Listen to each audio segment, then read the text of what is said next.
those are acts of desperation ng administrasyon na nagulat po sila nung napalitan ang liderato ng Senado. Alam niyo po, napakaganda na po na si Senate President Alan Peter Cayetano ang Senate President. At bakit ko po nasabi ito? Ito ba ay dahil kampi tayo sa kasalukuyang liderato? Hindi po sa ganon, kundi kapag kasi po nagkakaroon ng impeachment trial, ang nagpe-preside po sa Senado bilang impeachment court ay ang Senate President, unless ang iyong nililitis for impeachment ay Pangulo, in which case the Chief Justice of the Supreme Court presides. Wala pong problema kung Chief Justice ng Supreme Court sapagkat obvious naman, siyempre Chief Justice yan ay isang abogado. Kapag ang iba po ang nililitis for impeachment, ang presiding officer ng korte ay ang Senate President. Ngayon, kung magkakaroon ng objection, sapagkat ang Senate President presiding over the impeachment court ay parang huwes. Pag may objection po on points of law during the trial, ay ang magdi-decide po dyan ay ang Senate President. Papaanong magdi-decide ang isang Senate President on questions of law kung hindi po siya abogado? Hindi naman sa pagmemenos natin kay Senator Tito Soto. Ngunit iba po talaga ang pananaw, siyempre, ng ibang abogado. Nag-aral 4 na taon yan sa batas. Nag-review yan ng 6 na buwan sa bar. At pumasayan sa bar, iba po yun. At yung sinasabi nila noon na si Kiko Pangilinan daw ay gagawing parang consultant ng then SP President Tito Soto kung magkaka-impeachment trial, hindi po pwede yun. Ang dapat po ay ang mag-decide yung Senate President at hindi kung sino man na bubulong-bulong sa kanya. So tamang-tama na po ito.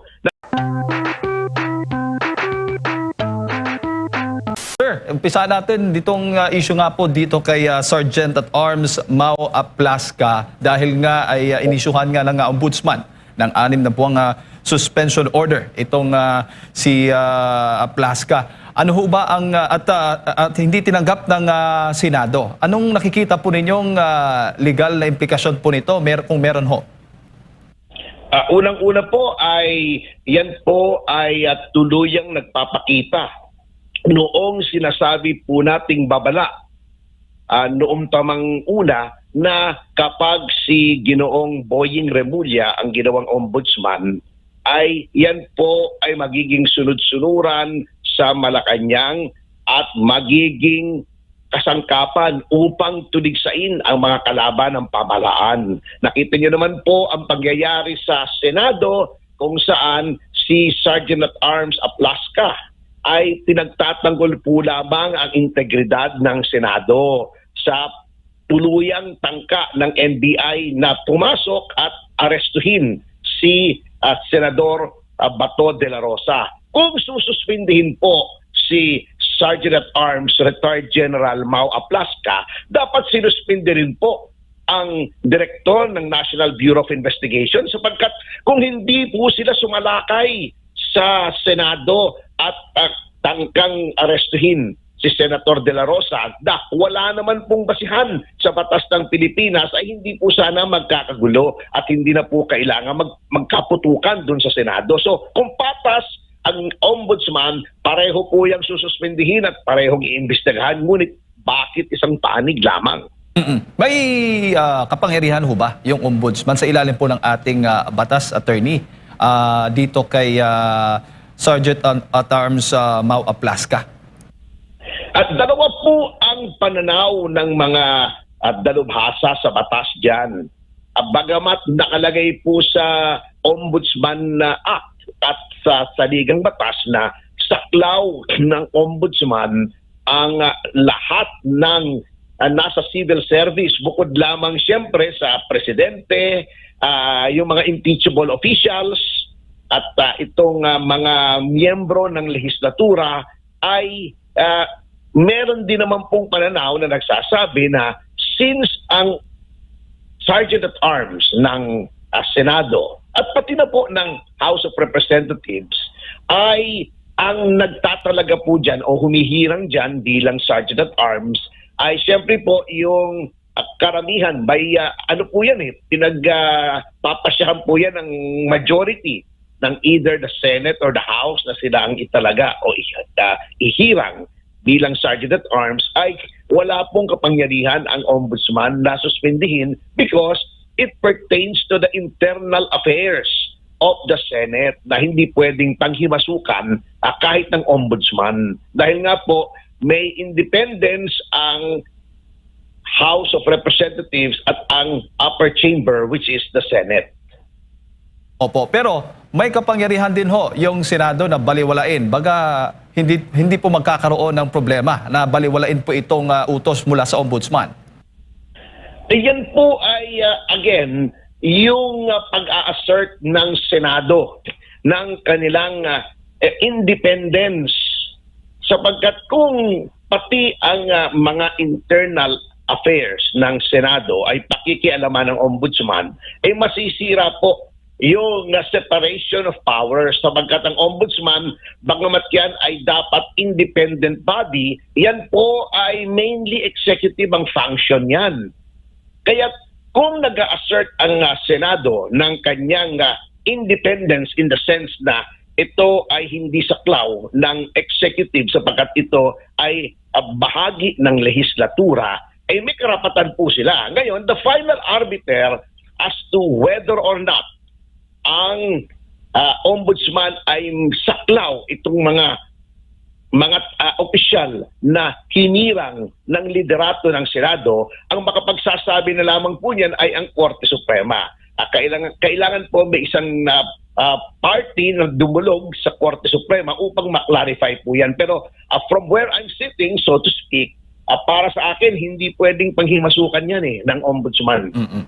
Opo. Attorney, umamin po si Mau Plasca na siya po yung unang nagpaputok bilang warning shot. Sa inyo pong pananaw, yun ho ba ay makatwiran o reasonable po yung ginawa po niya? Opo, yun po ay makatwiran. Sapagkat hindi naman po ikaw ang una nagpaputok, ikaw ay ang agresor o may panimula. Yan po ay napapasailalim po sa doctrine of self-help at self-defense na kinikilala naman po ng batas. Halimbawa po natin, ako'y nasa bahay, sarili kong pamamahay, at meron akong legal na firearm at may nakita akong mga armadong taong at tangkang pumasok sa aking bakuran at makatuwiran po na mag-fire ako ng warning shot. Alam niyo po, kaya nga po sa ilalim ng batas ay autorisado ang Sergeant at Arms at ang kanyang mga tauhan na gumamit ng firearm at kaya nga po sila ini-issue ng firearm. Nakita naman po natin may mga equipment po sila bukod sa firearm, ay mga bulletproof vest. Ito ay sapagkat nais ng batas na sila ay bigyan ng means to defend the premises of the Senate and the senators themselves against bodily harm or any assault or attack.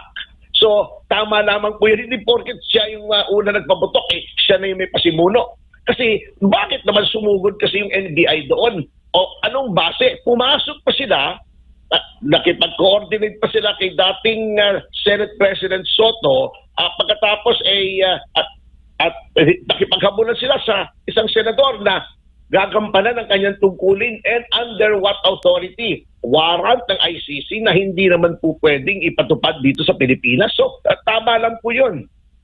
Opo. Pero anong masasabi po ninyo na sinasabi ng NBI mismo o pinabubulaanan po nila, itinatanggi po nila yung mga nagsasabing yung driver na nahuli ay taga-NBI at yung pag-drill doon sa loob ng may GSIS ay paraan para sara yung mismong daanan na yon at ngayon bago lang may ulat yung SPD o yung Southern Police District na nagpositibo nga sa gunpowder yung isa po sa mga umano'y NBI driver. Ano sa tingin po ninyo itong ginagawa? Ang sabi pa nga ng taga-NBI, kung allowed humawak ng baril yung driver, yun po kasi yung nakita na naglalakad, pinahawak. So mga ganito pong mga paliwanag, pahayag mula po sa NBI at attorney patungkol nga sa nangyaring putukan o barilan nga sa Senado kamakailan. Yan po ang sinasabi nila na ikwento mo sa pagong. Sapagkat alam nyo, ang gulo-gulo po ng istorya ng ating pamahalaan at kontra-kontra po. Unang-una, di ba sinasabi nila wala daw NBI dun sa premises. Pagkatapos aaminin nila may NBI doon sa GSIS. Ang GSIS kung para sa lahat po ng pamilyar doon po sa compound na yon, ay isang gusali po yun. Kaya nga kung pupunta po kayo sa internet, hanapin niyo yung website ng Senate of the Philippines. Pag nakita niyo yung address, nakalagay doon, GSIS Building. Sapagkat ang Senado po ay nangungupahan lamang sa GSIS. Wala po itong sariling gusali hanggang ngayon.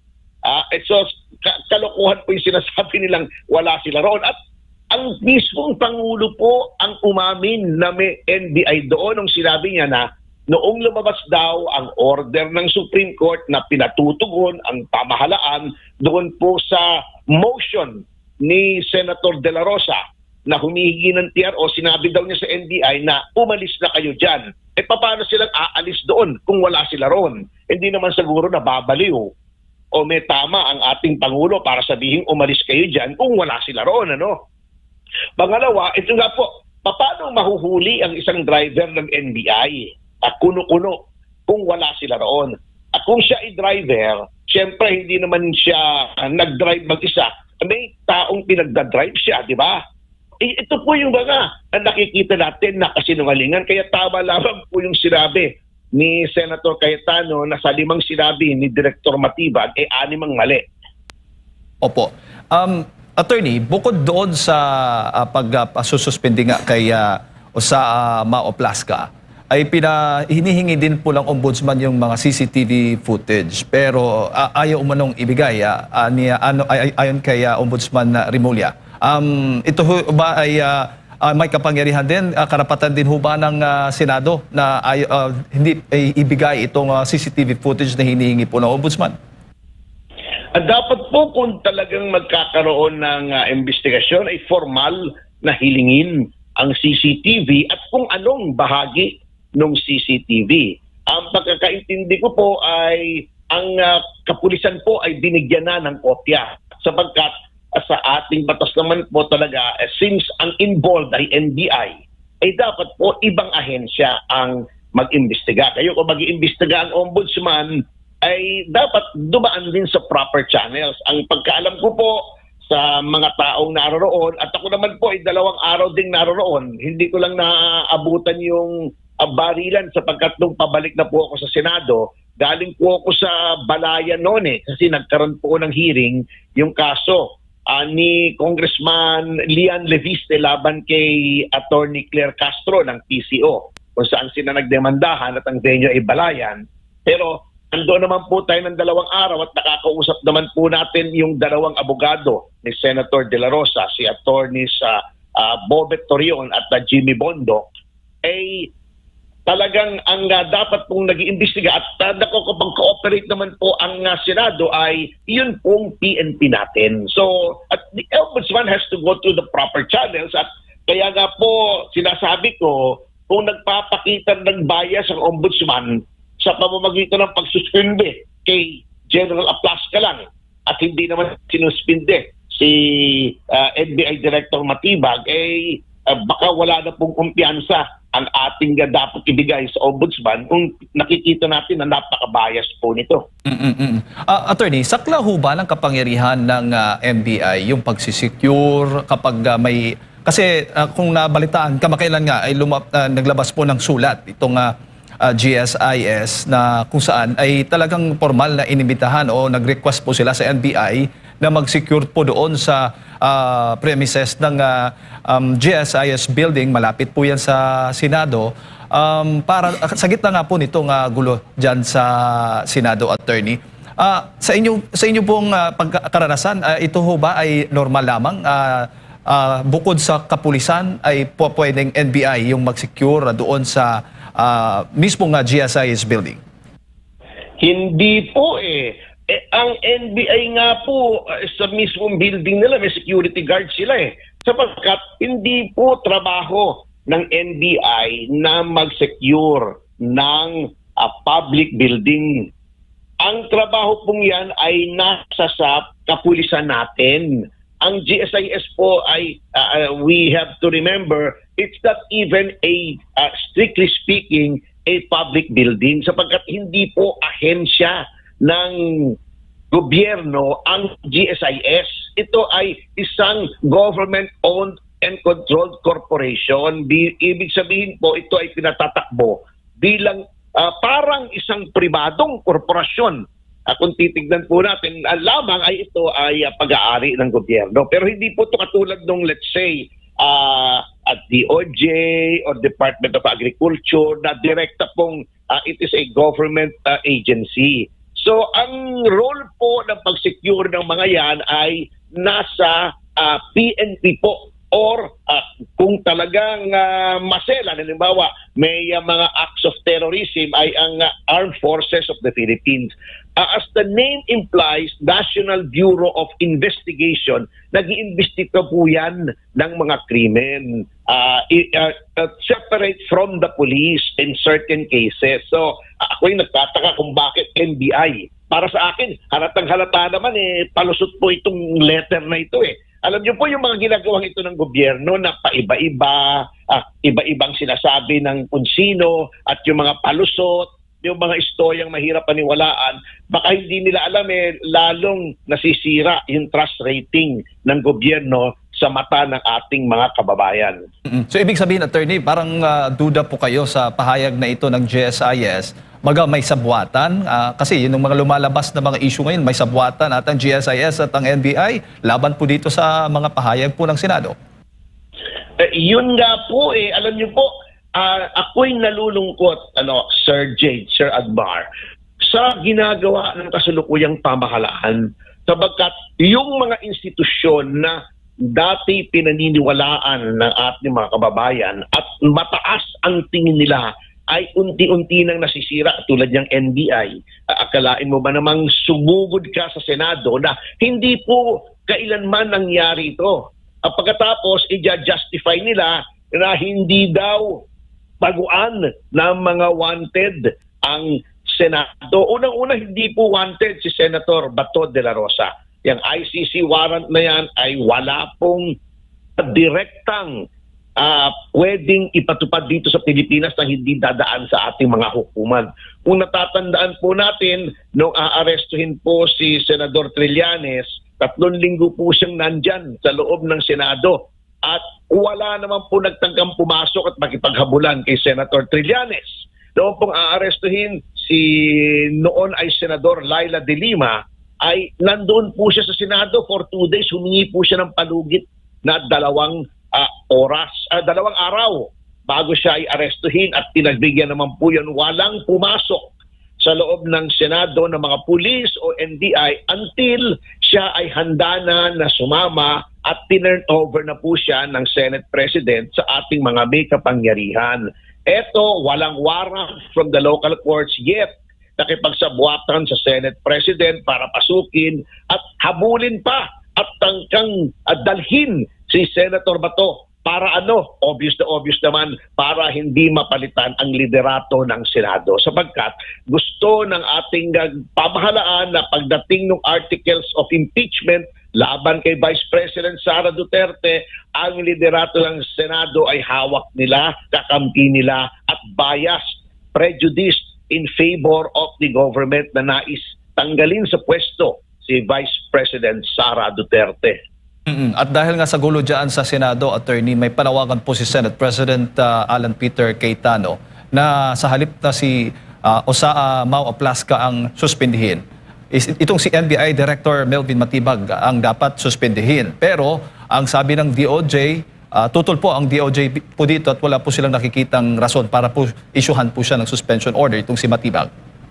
Siyempre po, kakampi nila yan Alam nyo, ako nagtataka na dyan. Yun nga ang sinasabi ko na sinisira po natin ang lahat ng institusyon. Sinisira ng pamahalaan. Akalain nyo ba naman, kaya nga po ang PDP laban kung saan ako po ay Deputy National Spokesman, ay ipinadala pong liham ngayon kay Secretary Vida na sinasabi namin na dapat ay bawiin niya yung sinabi niya na kapag daw tinangka ni Senator De La Rosa na umalis sa bansa, ay aarestuhin siya. At ine-question po namin, under what basis na aarestuhin mo? Sinabi na roon sa kasong Arroyo versus Secretary of Justice na ang Secretary of Justice ay walang karapatan na mag-issue ng hold departure order kahit kaninong tao, ang mga hukuman po lamang. Wala naman pong aresto.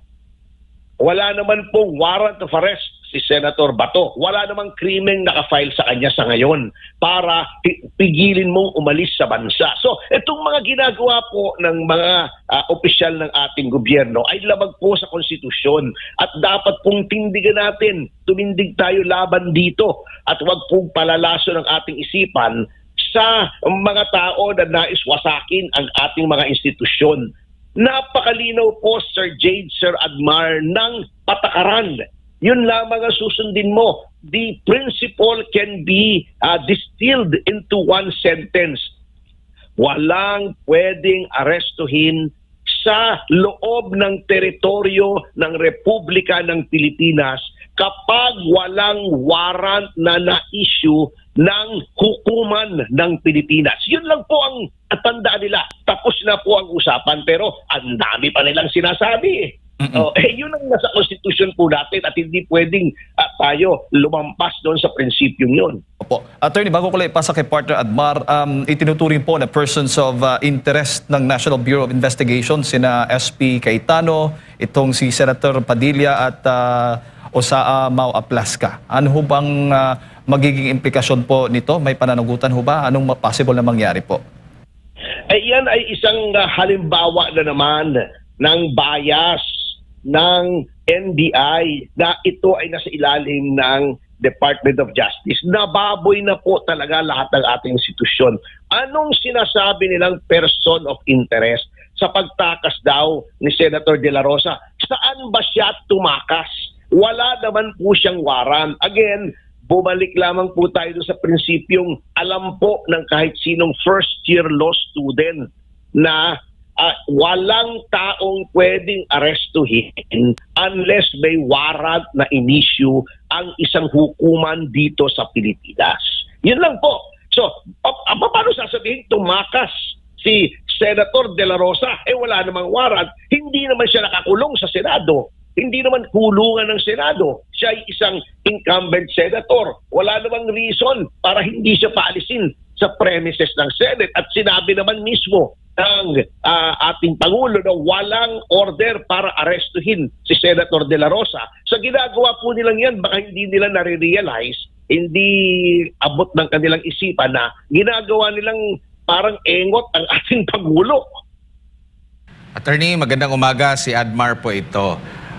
Marami pong nagsasabi na koordinasyon lang ang kulang dahil po sa nangyari. Sa tingin niyo po, sino po ba talaga yung unang magko-coordinate? Kasi sa isang panayam, nabanggit po ni NBI Director Melvin Matibag na nung unang nagkita sila ng kakaupo pa lang na Sergeant at Arms na si Retired General Aplasca ay hiningi yung kanyang numero para sa mga future coordinations, no? sa hinaharap po na mga koordinasyon. Now, ngayon po, ang iginiit nitong si Director Matibag na dapat nakipag-coordinate daw itong si Aplasca sa kanila. Pero sa tingin nyo po, sino po ba yung unang mag-coordinate? Yung mismong taga-Senado ba o yung taga-NBI? Kasi sa pagkakalam ko, turf nila yung ang Senado ng USAA.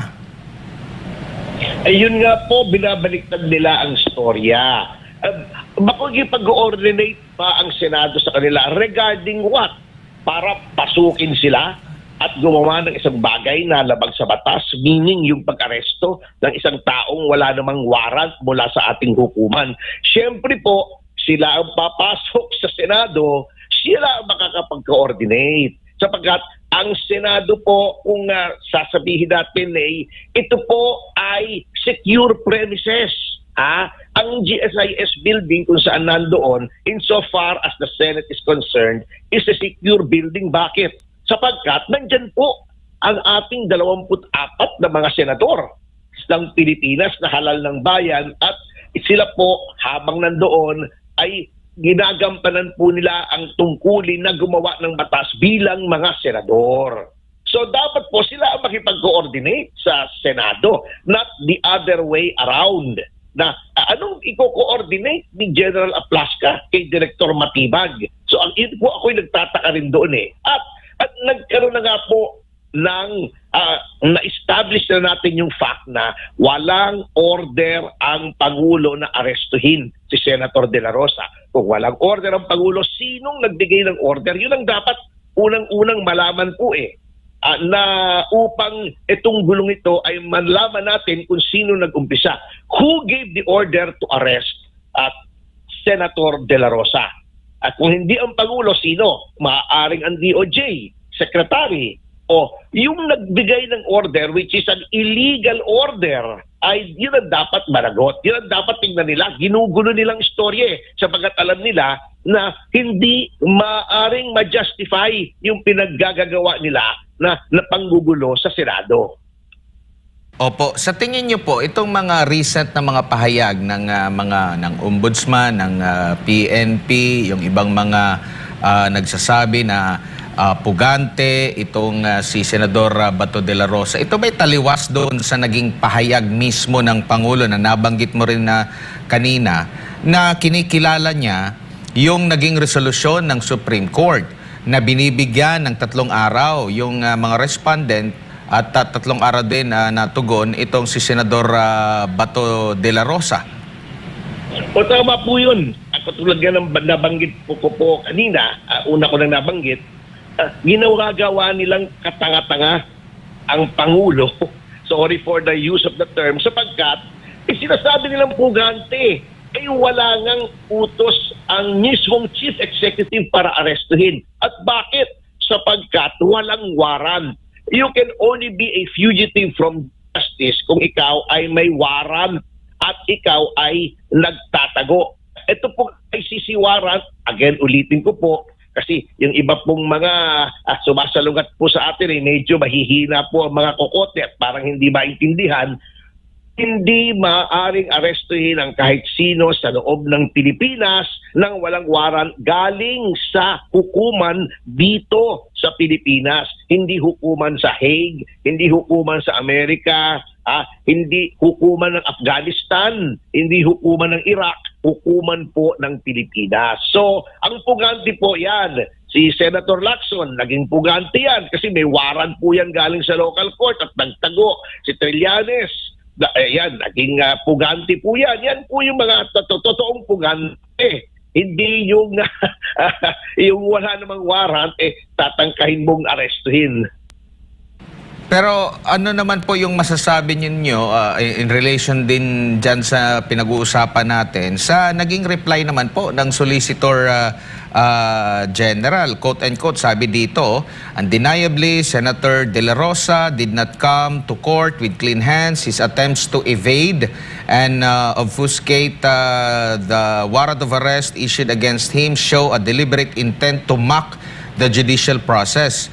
Through Republic Act No. 9851, the state itself acknowledged and committed to the international community that there are crimes so grave that our government cannot simply look away. At its core, this case asks what rule of law truly means, whether the law exists merely as a shield for the powerful when accountability finally reaches them, or whether it still carries its highest purpose, which is the attainment of justice. Attorney, anong opinion mo rito? Cut and paste po yan kung saan pinagkukuha yan. O palagay ko, nag-chat GPT itong ating Solicitor General. Sapagkat, alam nyo pa, yan ang tinatawag nating platitudes or motherhood statements. Sapagkat, walang sinasabi dyan, under what law ba ang ng Pilipinas nila gina-justify yung pagsasabing ini-evade ni Senator De La Rosa ang isang warrant. Ang sinasabi lang, if you come to court, you come with clean hands. Yun ay yung may existing warrant from a local court. Hindi nila binanggit yung basihan. Pero may basihan po upang sabihin hindi pwedeng arestuhin si Senator Bato. Ano yan po, ang pinakamataas na batas ng Pilipinas ay ang konstitusyon ng ating saligang batas. Anong sinasabi po sa Article 3, Section 1 ng Constitution? No person shall be deprived of life, liberty, or property without due process of law. Hindi pwedeng ang isang tao ay tanggalan ng kakayaan at ikulong kung walang paglilitis, due process. Ang paglilitis na yan ay tumutukoy sa paglilitis dito sa Pilipinas. O number 2, Article 3, Section 2.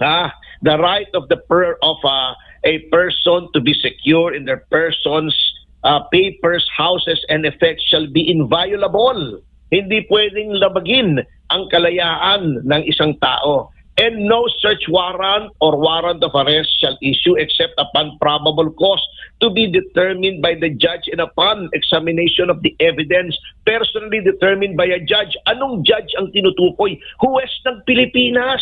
Hindi pwedeng huwes ng ibang bansa. Yun ng divorce na kinuha mo sa ibang bansa. Divorce lamang yun hindi ko minemenos ang institusyon ng marriage. Ngunit ibig ko sabihin, ang divorce naman ay hindi nagre-resulta sa pagkakulong. Hindi po kikilalanin yan sa Pilipinas unless dumaan sa korte ng Pilipinas. Magpa-divorce ka sa Amerika, magpa-divorce ka sa Japan, hindi ka considered divorce dito sa Pilipinas kung hindi ka magkakaroon ng paglilitis sa hukuman at patutunayan mo na yung divorce decree ay tunay at merong prosesong dinaanan sa ibang bansa. Yan pang warrant of arrest na maaring makulong, hindi lamang makulong si Senator De La Rosa, kundi dalhin sa ibang bansa upang doon na humarap sa paglilitis. Kailangan may mga safeguards yan. Hindi basta-basta mo sasabihin fugitive ICC warrant lang. Wala po yan pwede nga pampunas ng lamesa yung warrant na yan kung hindi confirm ng ating korte. Attorney, si Jade po ulit ito. Umuugong po ngayon yung panibagong kudita daw sa Senado. May mga panawagang gustong paalisin bilang Senate President itong si SP Cayetano. Ano ho ba ang masasabi po ninyo? Those are acts of desperation ng administrasyon na nagulat po sila nung napalitan ang liderato ng Senado. Alam niyo po, napakaganda na po na si Senate President Alan Peter Cayetano ang Senate President. At bakit ko po nasabi ito? Ito ba ay dahil kampi tayo sa kasalukuyang liderato? Hindi po sa ganon, kundi kapag kasi po nagkakaroon ng impeachment trial, ang nagpe-preside po sa Senado bilang impeachment court ay ang Senate President unless ang iyong nililitis for impeachment ay Pangulo, in which case the Chief Justice of the Supreme Court presides. Wala pong problema kung Chief Justice ng Supreme Court sapagkat obvious naman, siyempre Chief Justice yan ay isang abogado. Kapag ang iba po ang nililitis for impeachment, ang presiding officer ng korte ay ang Senate President. Ngayon, kung magkakaroon ng objection, sapagkat ang Senate President presiding over the impeachment court ay parang huwes. Pag may objection po on points of law during the trial ay ang magdi-decide po dyan ay ang Senate President. Papaanong magdi-decide ang isang Senate President on questions of law kung hindi po siya abogado? Hindi naman sa pagmemenos natin kay Senator Tito Soto. Ngunit iba po talaga ang pananaw, siyempre, ng ibang abogado. Nag-aral 4 na taon yan sa batas.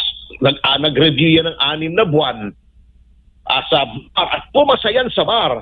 Iba po yun. At yung sinasabi nila noon na si Kiko Pangilinan daw ay gagawing parang consultant ng then SP President Tito Soto kung magkaka-impeachment trial, hindi po pwede yun. Ang dapat po ay ang mag-decide yung Senate President at hindi kung sino man na bubulong-bulong sa kanya. So tamang-tama na po ito na abogado ang ating Senate President at sana ay wag na nilang palitan pa. Kung sakali pong, kung sakali lang mapalitan itong si SP Cayetano, maapektuhan ho ba yung boto ng siguro mga kaalyado ng Vice President Sara Duterte kaugnay nga dito sa kanyang impeachment case, attorney? Hindi ko po alam, to be honest, sapagkat I do not wish to speculate on how the Senate members will vote pagkatapos pong magkaroon ng paglilitis at makita nila yung ebidensya. Ngunit suffice it to state na ang isa pa po na dahilan kung bakit takot na takot po sila sa kasalukuyang liderato ay sapagkat kitang-kita naman po natin noong ang Senate President ay si Tito Soto at ang Blue Ribbon Committee Chairman ay si Panfilo Lacson kung paano pinagtatakpan ng Blue Ribbon itong investigasyon doon sa flood control scam na mahigit 1 trilyon po di umano ang ninakaw ng mga kontraktor at mga ibang mga opisyal ng gobyerno. So, yan po ang nakakatawa rito sa mga nasa kabilang panig na sinasabing hindi dapat si Senator Cayetano ang Pangulo, bakit hindi sila umaangal noong pinalitan ang liderato ng Senado at di ba po ginawang bigla si Lacson ang sa Blue Ribbon. So, sila nais nila yon sapagkat alam nila pagtatakpan sila ni Ginoong Lacson. Ngayon, natataranta sila. So, hindi po pwedeng gano'n ang reason mo na for political expediency ay papalitan mo at papalitan ang liderato ng ating Senado. Lamang hindi mo gusto ang maaring maging kahinatnan, hindi lamang ng impeachment trial, kundi noong Blue Ribbon Committee investigations. Opo. Sa ating mga kababayan, alam niyo po, napakatindi ng krisis na hinaharap po natin. Hindi lamang isang krisis, kundi napakarami. Ang latest na nga, itong sinasabi na kakulangan ng kuryente. At bagamat hindi ang ating pamahalaan ang nagbibigay ng kuryente, ang ating pamahalaan ang nagbibigay ng policy na sinusunod ng mga power companies. Power is a highly regulated industry. At kapag palpak ang policy ng government, palpak din yan. Tumaas na naman ang poverty incidence at 23.2%. Halos 1/4 ng ating populasyon ay nasa ilalim na ng poverty line. Darating na naman ang ulan, yung flood control ng mga kamote ay magdudulot na naman ng baha.